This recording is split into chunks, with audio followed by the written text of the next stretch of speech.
पूरी जिंदगी बिता के सब कुछ देकर अंत में जाकर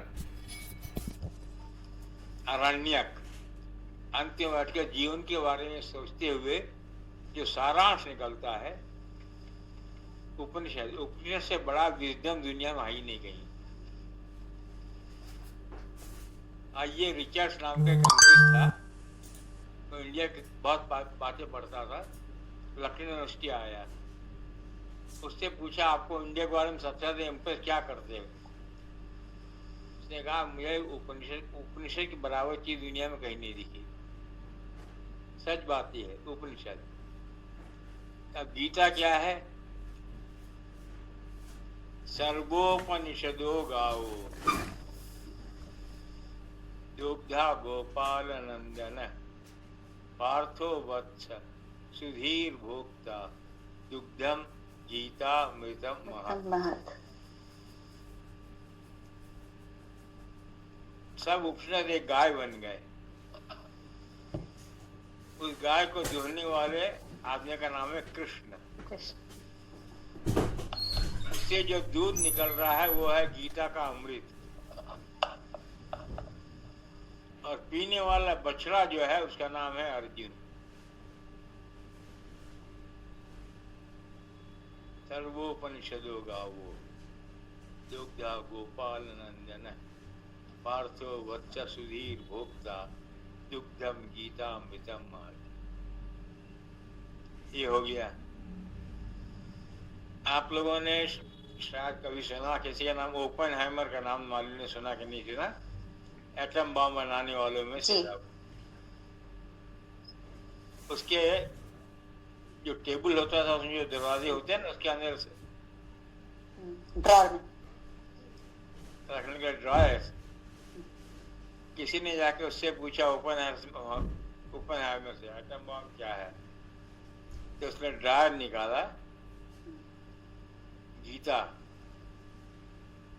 गीता निकाल कर ये देखो, एक गीता में एक श्लोक है 11वें अध्याय में, मैं मृत्यु हूं, सबका मृत्यु मैं हूं।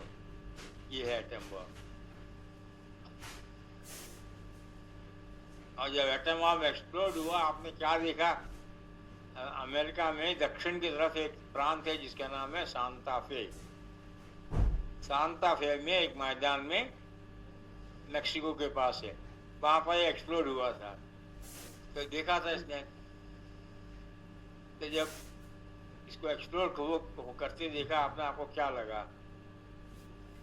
उसने गीता निकाला, गीता में से 11वें अध्याय में भगवान का विराट रूप आता है ना जी, विराट रूप में आता है देवी हजारों सूर्य की चमक जैसे देखते हैं, दिन वैसा देखा मैंने। ये है एटम बॉम्ब। अब सर्वोपनिषदों गावो बताया मैंने, सब उपनिषदों का सार है। उपनिषद क्या है? जिंदगी सब कुछ पूरा बिताने के बाद जीवन के अंत में, जीवन ने हमको क्या दिया इसके बारे में सोचते सोचते परमात्मा को चले जाना, वो है उपनिषद। उपनिषद से बड़ा विजडम दुनिया में कहीं है ही नहीं, इससे बड़ा ज्ञान कहीं नहीं है। तो उस उपनिषद का करके कोट के वो पढ़ता था, ये संस्कृत वगैरह ये सब। वाइकिपीडिया में जो मिलेगा इसके बारे में, उसको उसके संस्कृत का ज्ञान था, पंडित था, गीता पढ़ता था, ये सब कुछ नहीं लिखा उन्होंने। लेकिन ये बहुत पहले मैंने पढ़ा था, जब एक बार अमेरिका में एक संदेह हुआ लोगों को, इसने एटम बम के सीक्रेट रशिया को लीक किए, इसके ट्रायल भी होने की बात हो रही थी। तब जाके सब बातें आई और फिर ये छूटा। खैर सिगरेट बहुत पीता था, पीने के जिसके इसके गले में हो गया कैंसर और उसी में उसकी मृत्यु हो गई। लेकिन आदमी ब्रिलियंट था और हिंदू धर्म ग्रंथों से, खासकर गीता से बहुत प्रभावित था। गीता अमृतम दुहे नमः, गीता का अमृत। अब दुनिया में कोई ग्रंथ नहीं है जो गीता के आसपास आता हो। लेकिन ये कहेंगे तो लोग कहेंगे तुम संकीर्ण हिंदू बन गए हो, इसलिए हम खुलकर नहीं कहते बातें। बात यही है असल में। मैंने बहुत धर्म ग्रंथों का अध्ययन किया, करके इस नतीजे पर पहुंचा, गीता के पास पहुंचने उन लोगों को लाखों साल लगेंगे। लाखों साल, हजारों नहीं, लाखों। तो ये गीता का अमृत है। अब आप लोग एक काम करिए, घर में रोज गीता के 12 अध्याय का पाठ करिए जी अर्थ के साथ, जी। क्योंकि भक्ति का वो है। बाकी पढ़ने में एकादश है। वैसे गीता समझनी हो ठीक से तो 3 भाग में बांट लीजिए। पहले से 6वें भाग तक आप एक बहिर्मुखी मानस है और आपको अंतर्मुखी होना है। बिना अंतर्मुखी हुए भगवत साधना नहीं होती। बैठ के फिर ध्यान कर रहे हैं तो 6वें अध्याय तक आप बहिर्मुखी है। 6वें अध्याय में क्या है, भगवान अर्जुन को समझाते हैं और किस प्रकार ध्यान वगैरह करना है, ये कर। उसके बाद अंतर्मुखी हो जाता है। अंतर्मुखी होने के बाद अनुभव होते हैं 7वें, 8वें, 9वें अध्याय तक। 10वें अध्याय में भगवान कृष्ण अपना स्वरूप वर्णन करते हैं। 11वें अध्याय में भगवान कृष्ण अपना स्वरूप दिखाते हैं। उसी में दिव्य सूर्य सहस्त्रस्य आता जो उपन है, मैंने कोट किया था। अब 11वें में जब भगवान का दर्शन हो गया तो गीता यही समाप्त क्यों नहीं होगी?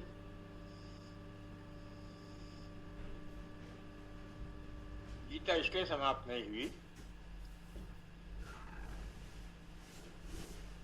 मनुष्याणाम सहस्रेषु कश्चित् यतत सिद्धये यतताम अपि सिद्धानाम कश्चित् माम वेत्ति तत्त्वतः। मनुष्य लोगों में बहुत कम लोग ही सिद्धि प्राप्त करते हैं और सिद्ध होकर भी तत्वदर्शी बन के भगवान को समझने वाले बहुत ही कम होते हैं। तो भगवत दर्शन से समाप्त नहीं होता, उसका तत्व दर्शन करना पड़ता है। अब तत्व 24 हैं या 32 हैं, जितने भी हैं। अब सब तत्वों को जानने वाले एक महर्षि थे जिनका नाम था महर्षि पराशर। विष्णु पुराण आप पढ़ेंगे तो विष्णु पुराण में मिलेगा। लोग उनके पास गए और उनसे पूछा कि महाराज कलयुग आ रहा है, कलयुग में धर्म का स्वरूप क्या होगा? पराशर जी नहा रहे हैं, पीछे खड़े हुए ऋषि मुनि। पराशर जी ने जल उठाया, हाथ में उठा के का धन्य कली, धन्य शूद्र, धन्य नारी। तो ये पहुंच गए। इनका महाराज बात है समझ में आया, आपने हम लोग का प्रश्न का उत्तर तो दे दिया बिना पूछे, लेकिन समझाइए मतलब क्या है? उनका स्त्री जो है उसको दुनिया भर के पचड़े में नहीं पड़ना पड़ता, सीधे भक्ति कर ले हो जाता उसका काम। पुरुष को मुश्किल हो जाता है। इसी प्रकार शूद्र के लिए पूजा बहुत आसान है। वो दुनिया भर के क्या नियम नहीं जितने ब्राह्मण के लिए। धन्य कली क्यों का? कली में हरे नाम हरे नाम हरे नाम आइव केवलम कलो नास्ते हुए नास्ते हुए नास्ते हुए गति रण्य था। हरि का नाम, हरि का नाम, हरि का नाम ही केवल, और कोई गति नहीं कलयुग में। सिर्फ हरि का नाम ले जाओ तो कली बहुत आसान है। सत्य में धर्म बहुत डिफिकल्ट था, चारों चरण मानने पड़ते। त्रेता में 3, द्वापर में 2, कलयुग में सिर्फ एक नाम स्मरण, नाम आइव केवल। कलयुग केवल नाम आधारा, सुमेर सुमरि नर उतर ही पारा। तो गीता क्या है? गीता आपको तत्व दर्शन की ओर ले जा रहा है। भक्ति के बाद तत्व दर्शन आता है, भगवत दर्शन के बाद तत्व दर्शन आता है। मनुष्यानाम सहस्त्रेषु कश्चित यतति सिद्धये। हजारों मनुष्य में कोई एक ही मुश्किल से सिद्धि की ओर जाता है। यतताम अपि सिद्धानाम, उन सिद्धि लोगों में भी कश्चित माम वेत्ति तत्वतः, बहुत कम को है जो मुझको तत्व से समझते हैं। तत्वदर्शी महात्मा बनना। पराशर जी थे, उन पराशर ने आपको ज्योतिष दिया है। ज्योतिष विद्या जो है तत्व दर्शन से उत्पन्न हुआ है, ये याद रखिएगा। ज्योतिष की पवित्रता जानना हो तो ये जानिए कि तत्वदर्शी विद्या है ये। तो गीता का 12वां अध्याय लेकर रोज पाठ करिए, रोज उसका अर्थ धीरे धीरे धीरे धीरे समझना शुरू करिए। वो करने के बाद आप गीता को पढ़िए। पहले 6 अध्याय बहिर्मुखी हैं आप, उसके बाद 7, 8, 9, 10 में भगवान का दर्शन हो गया। 11 में भगवान ने रूप का वर्णन किया। 12वें से तत्व दर्शन शुरू होता है। भक्ति क्या है? 12वां अध्याय पढ़िए। 12वें से तत्व दर्शन होते होते रजोगुण, तमोगुण, सत्वगुण वगैरह वो सब बताते हुए आप पहुंच जाते हैं 17वें अध्याय में।